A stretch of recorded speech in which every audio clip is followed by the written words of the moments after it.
سلام آیا پیام آیا۔ جب مسلمان سپر پاور بنے تو مسلمانوں نے اپنے عہد کے جو سائنسی اور فنی علوم ہیں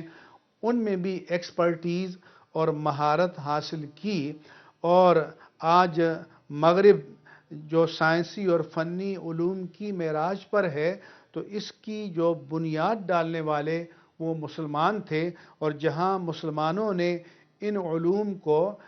جس رفعت کے مقام پر چھوڑا تھا، اہل مغرب وہیں سے آگے لے کر گئے اور مسلمانوں نے علم سے، فن سے اپنا رشتہ توڑ دیا۔ تو اس لیے اگر ہم نے دنیا میں سپر پاور بننا ہے، اگر دنیا میں ہم نے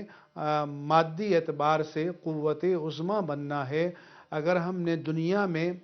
باطل کے مقابلے میں اسلام کو غلبہ عطا کرنا ہے، اسلام کو حاکم بنانا ہے، اور مسلمان کے ہاتھ میں اپنے عہد اور اپنے زمانے کے معاملات کے فیصلہ کرنے کی زمام و لگام دینی ہے، تو مسلمانوں کو اپنے عہد کے تمام دستیاب سائنسی اور فنی علوم میں بھی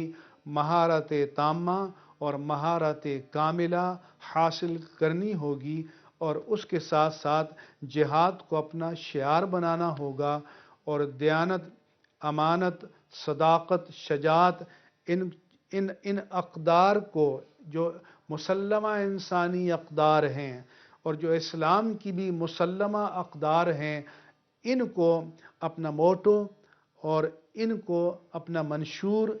ان کو اپنا مقصود، اپنا معمول بنانا ہوگا، تو پھر انشاءاللہ تعالی مسلمانوں کو دنیا کی غالب طاقت بننے سے کوئی چیز نہیں روک سکتی، کیونکہ اگر مسلمان عالم اسباب میں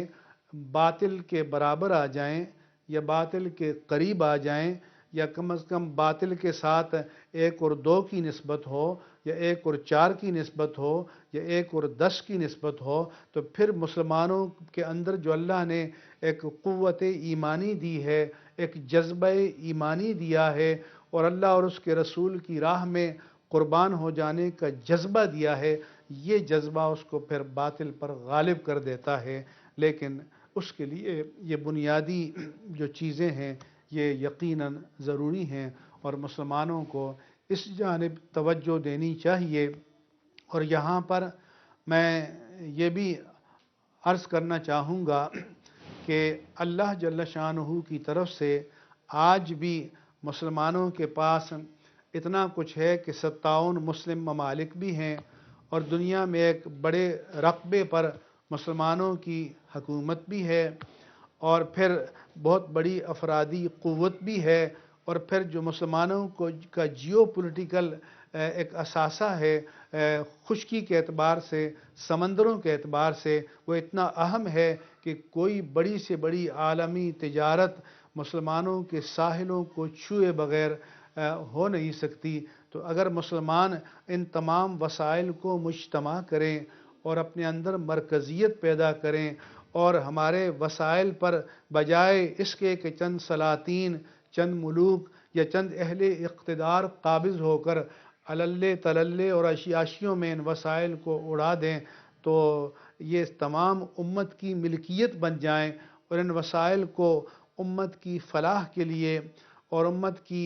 بہتری کے لیے، امت کی رفاہ کے لیے اور امت کی علمی اور فنی ترقی کے لیے اور عدل کے قیام کے لیے، معاشی استواری کے لیے، سماجی انصاف کے لیے اگر صرف کیا جائے تو بہت جلد مسلمان دوبارہ دنیا میں سپر پاور بن سکتے ہیں، اور میرا ایمان ہے کہ ایسا ہو سکتا ہے۔ اللہ تبارک و تعالیٰ کی ذات آج بھی مہربان ہے، جیسے کل مہربان تھی۔ اگر کمی ہے تو اس کے کرم میں نہیں، اس کی عنایات میں نہیں، اور اس کی نصرت میں نہیں۔ اگر کمی ہے تو ہماری طلب میں ہے،